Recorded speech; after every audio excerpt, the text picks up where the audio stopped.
और अलग से बाइक इसलिए दो कि मेरी तबीयत रात भर खांसी आई, क्योंकि बुला चुका था, इसलिए आप सामने प्रस्तुत होना। सर्वप्रथम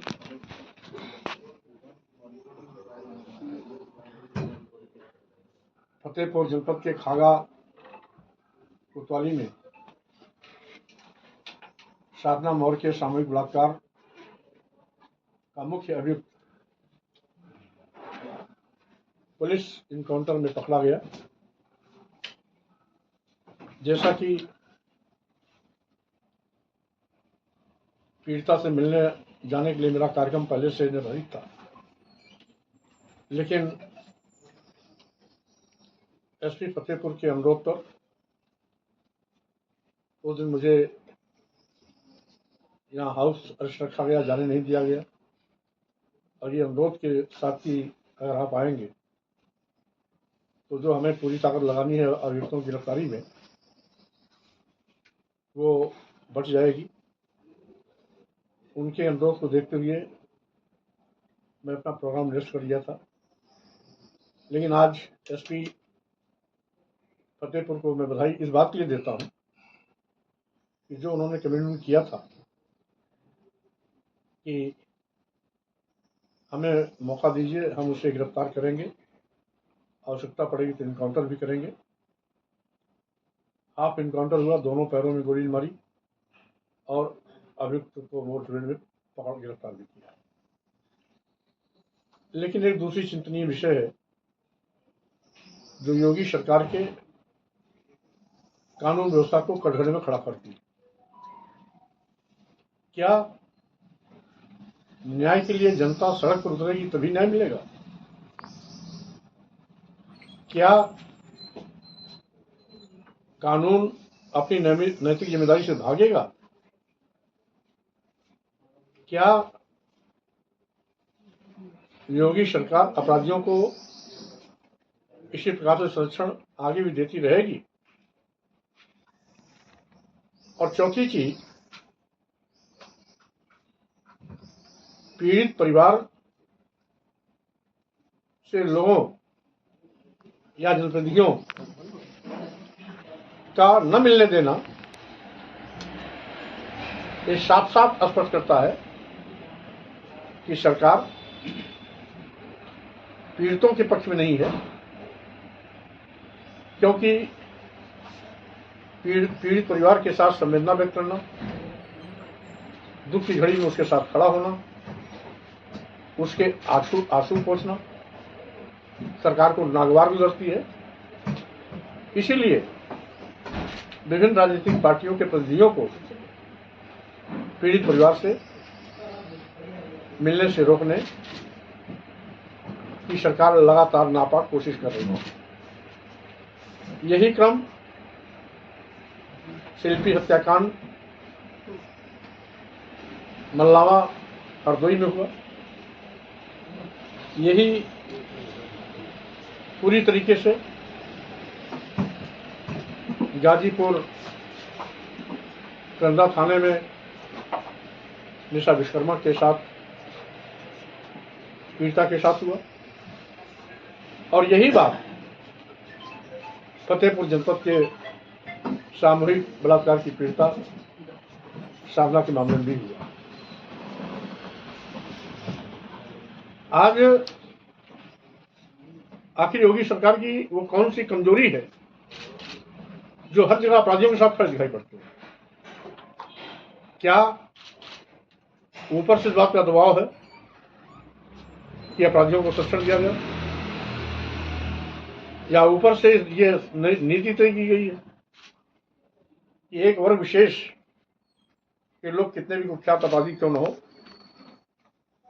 उनके साथ सदा सहायता किया जाए, उनकी मेहमान नवाजी की जाए, आवश्यकता पड़े तो सम्मान से थाने में उनको हाजिर किया जाए, अदालत में हाजिर करवाया जाए। ये दोहरी नीति सरकार की किसी की समझ में इसलिए नहीं आ रही है कि किसी के लिए कानून कुछ और किसी के लिए कानून कुछ।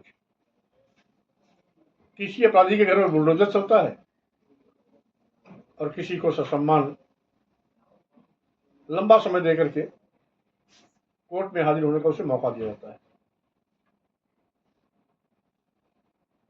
यही नहीं, जैसा कि विगत दिनों मैंने कहा था कि अगर वो भाजपा का अपराधी है तो उसे अभयदान मिलता है,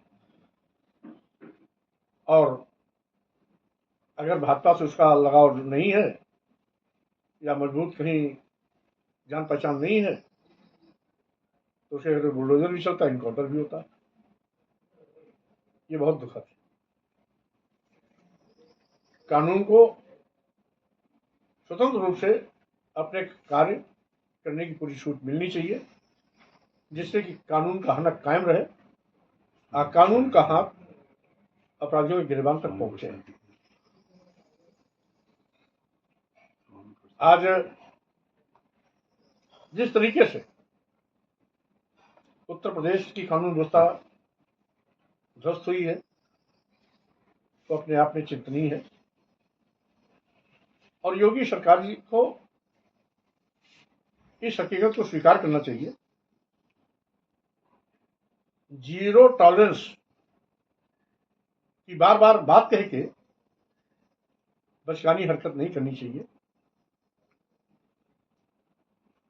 जंगल राज है,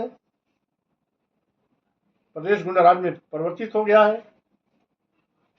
गुंडे माफिया अपराधियों के सामने कानून बौना साबित हो रहा है।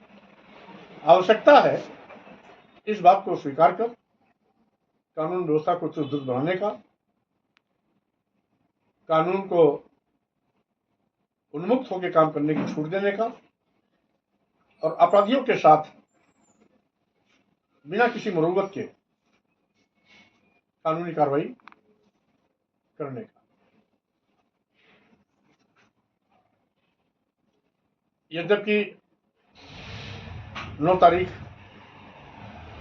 को मेरा फतेहपुर जाने का कार्यक्रम भी प्रस्तावित था, लेकिन चूंकि आज मुख्य अभियुक्त फतेहपुर का भी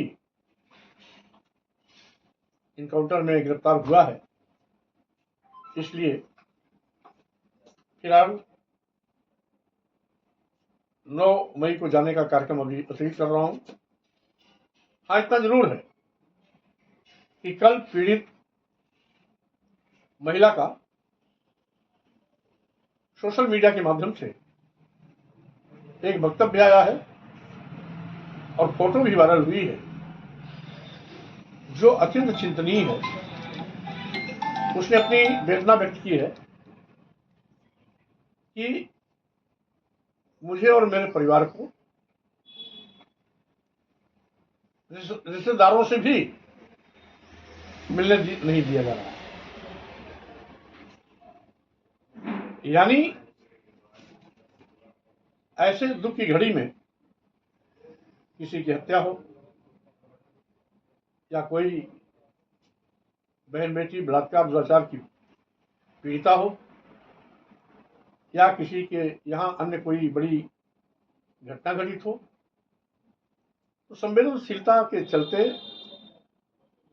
अमूमन सभी पार्टियों के लोग संवेदना व्यक्त करने में उसके हट जाते हैं। लेकिन एक नया फैशन जो अभी देखने को मिला कि पीड़ित परिवार को ही हाउस अरेस्ट कर दिया जाता है।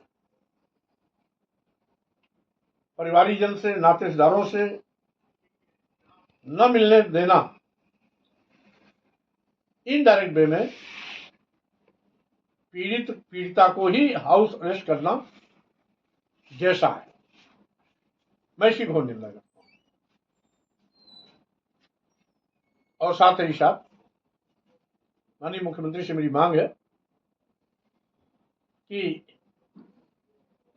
यदि तत्काल प्रभावी कदम कानून व्यवस्था को दुरुस्त बनाने के लिए नहीं उठाया जाता है तो अपनी जनता पार्टी आंदोलन के रास्ते संघर्ष का रास्ता अख्तियार करेगी। एक दूसरा निवेदन है, कल यानी 8 मई को अपनी जनता पार्टी का उत्तर प्रदेश का कार्यकर्ता सम्मेलन लोटस पोर्टिको, कुर्सी रोड पर 11 बजे से प्रारंभ होने जा रहा है। मैं आप सबसे निवेदन करूंगा, आप वहां भी पहुंचेंगे लगभग 1 या 2 बजे तो अच्छा रहेगा। और यदि कोई राजनीतिक या रणनीति के तहत कोई नया कदम उठाया जाता है तो कल उसकी घोषणा भी की जाएगी। बहुत बहुत धन्यवाद।